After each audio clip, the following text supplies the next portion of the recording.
Parenting is considered as one of the most difficult jobs in the world, and that is according to Plant in 2018. And it's true as I see parenting as one of the most difficult jobs to do properly. The word parenting refers to the parents, which includes foster parents, adopters, step parents, and just guardians in general. Now, try to ask yourself, what's in it for me to become a parent? Will my kids be obedient or a rebellious type?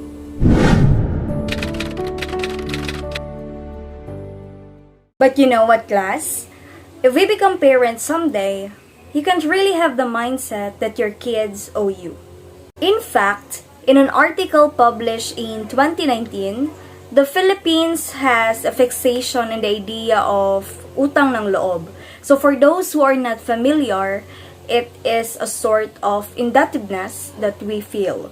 Inject that into the family context and you've possibly got the making of toxic situation. Now, it's not wrong to feel indebted to family for raising you. Now, but when it's get to the point that you're forcibly told and remember that without them, there will be no you, that's when it becomes problematic. Now, let's dig deeper about parenting and as well as its styles, and from the parenting styles, let us discuss how it affects to the children. Now, bear with me as we, as a future educator, is also considered as a second parent of our students. So we are also responsible on how to handle them. This is supported by an article written by Pavel in 2019. Next to family, it is the teacher whom the kids look up to. Now, we have three types of parenting. These are authoritarian, permissive, and authoritative parenting.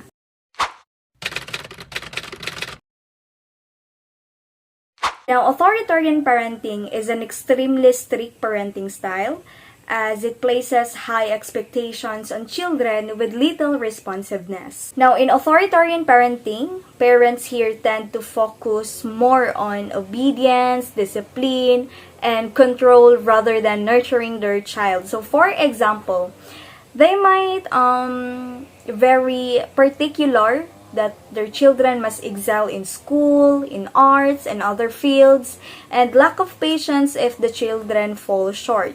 Now, we can also see it in the field of teaching, especially those teachers who are very rich in career.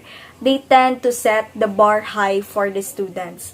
Now, for us future educators, I hope let us first consider the background of our students as well as what type of learner they are, so we can set appropriate standards according to what they can do. But I am not saying here that setting high expectations are bad, because in fact, it is one way of encouraging our students not to settle for less. But what I mean is that appropriateness matters the most. Appropriateness of expectations, criteria, standards for better outcome.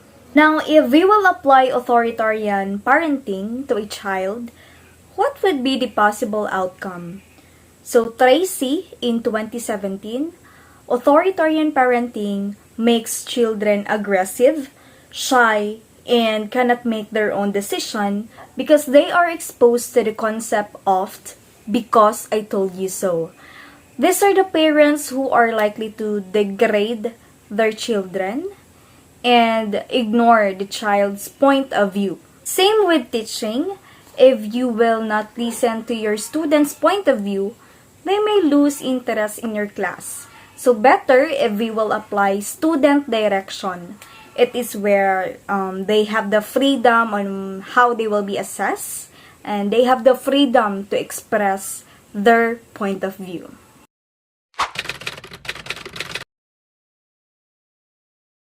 Next, we have permissive parenting.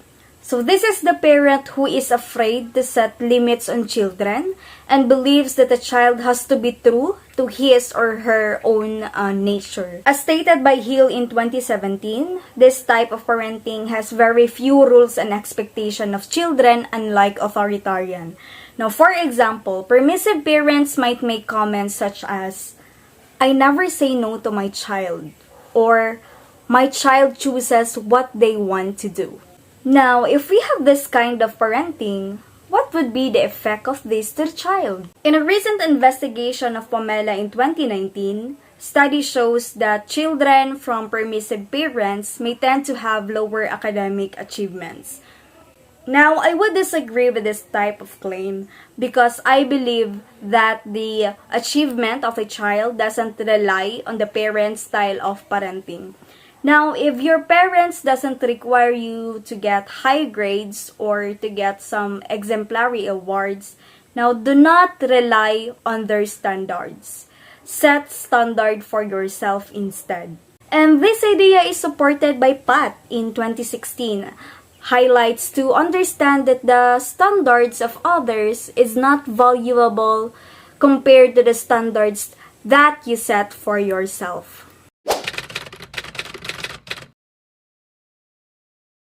Now, moving on with the third type of parenting style, we have authoritative parenting. So in this parenting, parents are supportive, nurturing, and responsive to their children. And they control their child's behavior by explaining the rules, discussing, and reasoning. Now, they also listen to the children's point of view, but they don't always accept it. From an article written by Pamela in 2022, authoritative parenting has found to be beneficial to the children with different temperaments. Now, why?